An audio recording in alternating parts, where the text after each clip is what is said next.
Finally मैंने captain America brave new world देख लिया, जो कैप्टन अमेरिका की फ्रेंचाइजीज की चौथी मूवी है।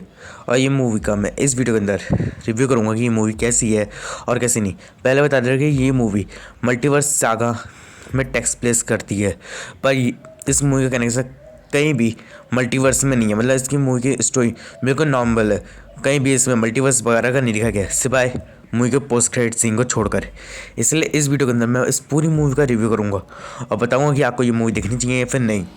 अगर आप इस चैनल पर नए आए हो और आप भी मार्वल्स के फैन हो तो चैनल को सब्सक्राइब कर बेल आइकन दबा के रखो, ताकि वो फ्यूचर में ऐसी ही नई वीडियो सबसे पहले मिलती रहे। चलिए अब बिना किसी के इस वीडियो को शुरू करते हैं।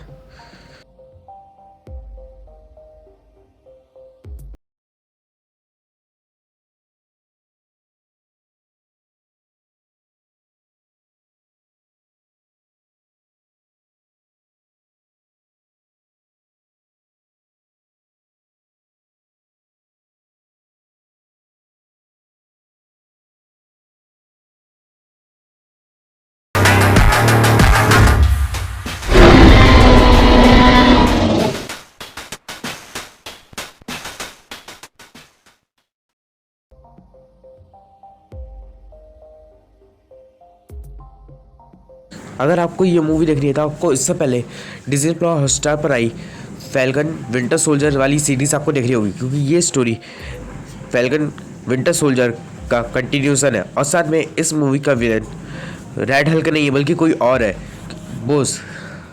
अगर आपने इनक्रेडिबल्स हल्क मूवी देखी है तो आपको याद होगा उसमें एक कैरेक्टर था सैम्यूल, जो हमारे ब्रूस बैनर यानी कि हल्क की मदद कर रहा था। तो वही इस मूवी का विलन है। और इस मूवी में आधे से ज़्यादा तक की तबाही तो उसी के कारण मची थी। सैम जब से कैप्टन अमेरिका बनाए फैल्कन वाले काम को छोड़कर, उसके बाद की स्टोरी काफ़ी ज़्यादा अमेजिंग थी। और ये मूवी की स्टोरी जो सैम के कारण captain America brave new world की स्टोरी बिल्कुल कैप्टन अमेरिका विंटर सोल्जर की तरफ बिल्कुल सीरियस होकर चलती है। यानी कि इस मूवी के अंदर कॉमेडी तो है पर थोड़ी बहुत, ज़्यादातर मूवी की स्टोरी सीरियस ही रहती है। अगर मूवी में कैरेक्टर डेवलप की बात करें तो मूवी का कैरेक्टर डेवलप काफ़ी ज़्यादा मज़ेदार था। मतलब हर जगह कैरेक्टर्स को अच्छे से डेवलप करने की कोशिश करी गई थी मूवी के अंदर। सैम ने जिस हिसाब से कैप्टन अमेरिका का रोल प्ले करा है इस मूवी के अंदर, वो सीन्स आपको देखकर काफ़ी ज़्यादा मज़ा आएगा। और साथ में सैम बिल्कुल इस मूवी के अंदर पुराने वाले कैप्टन अमेरिका यानी कि स्टीव रॉजर की तरह बिल्कुल लग रहा होता है किसी किसी सीन पर। तो पर आपको कहीं ना कहीं ऐसा भी लग सकता है कि सैम के पास सुपर सोल्जर सीरम नहीं है, इसके पास भी सुपर सोल्जर सीरम से पावर्स होनी चाहिए थी। पर मूवी में एक जगह इस पर बात भी करी गई थी, पर सैम डायरेक्टली खुद मना कर देते कि उससे सुपर सोल्जर सीरम की कोई जो नहीं है, वो ऐसे ही खुश है।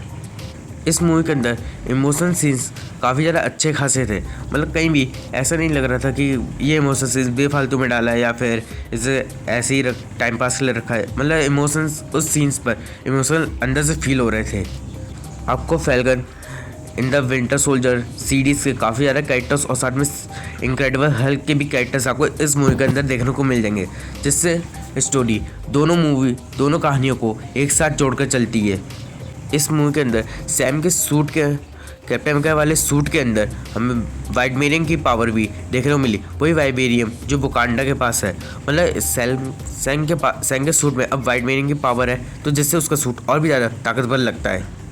मूवी के अंदर सैम और साथ में कुछ लोगों के काफ़ी ज़्यादा फाइटिंग सीन्स थे हैंड टू हैंड वाले, जो काफ़ी ज़्यादा अमेजिंग भी थी। पर एक जगह पर तो सैम के पास उसका सूट भी नहीं होता, तब भी वो फाइटिंग सीन्स काफ़ी आराम से कर लेता है, जिसको देखकर तो ये तो पता चल जाता है कि बिना सूट के भी सैम काफ़ी अच्छे से फाइटिंग सीन्स कर सकता है।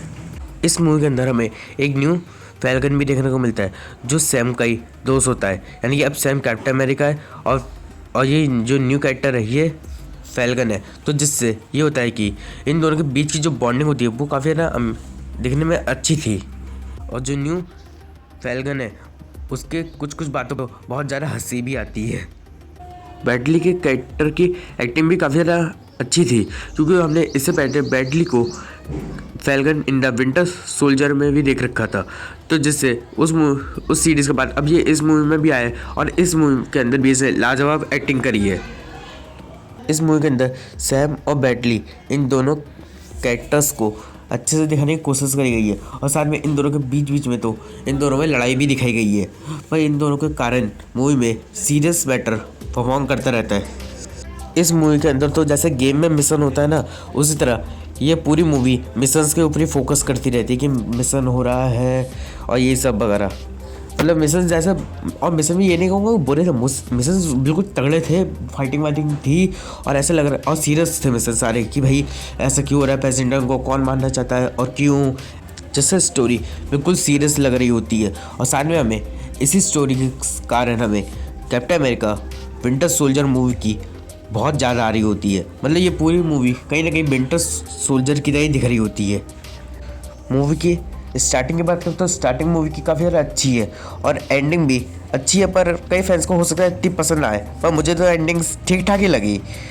और मूवी का जो बीच वाला हिस्सा है, भाई साहब क्या गजब था हिस्सा, कसम से सैर हो गया हिस्से को, बीच वाले हिस्से को देख कर। तो मैं मूवी के बीच वाले हिस्से को देखकर आपको पूरा विंटर सोल्जर जैसे ही लगेगा कि भाई सब कुछ विंटर सोल्जर की तरह, ये सीरियस फाइटिंग सब कुछ विंटर सोल्जर की तरह ही लगता है।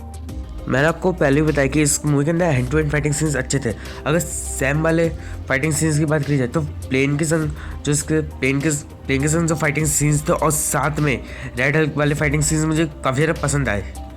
और अब रेड हल्क के सीन्स की बात करें तो रेड हल्क के सीन्स जितने भी है वो सब काफ़ी ज़्यादा अच्छे लगते हैं और डरावने भी। और रेड हल्क की जो आग वाली मतलब जब भी ये गुस्सा होता है तो उसके अंदर से आग निकलती है और वो किसी चीज़ को जला भी डालता है। और साथ में रेड हल्क का साइज उतना ही बड़ा होता जाता है गुस्से के कारण, जिससे पिक्चर के अंदर टेंशन हर जगह बना ही रहता है।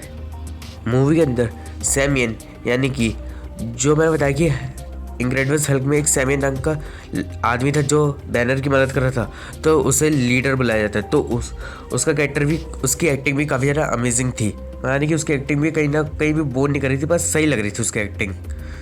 अब बात कर लेते हैं इस मूवी के पोस्ट क्रेडिट सीन पर। इसका पोस्ट क्रेडिट सीन आखिर कौन सी चीज़ का हमें बताना चाहता था।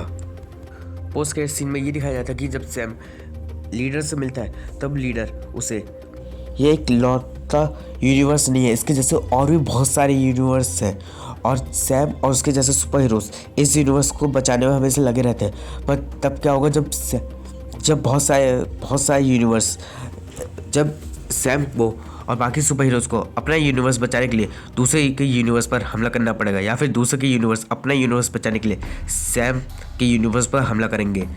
तो इसी तरह इनकी कन्वर्सेशन हमें मूवी के एंडिंग में दिखाई जाती है। यानी कि इस मूवी का जो पोस्ट क्रेडिट सीन है वो मल्टीवर्स की ओर फोकस करता है सीधा।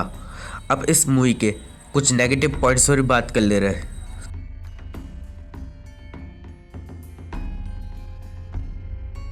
मूवी के अंदर रेड हल्क के सीन्स काफ़ी ज़्यादा तो नहीं है, बहुत ही कम है, मुश्किल से बहुत ही कम।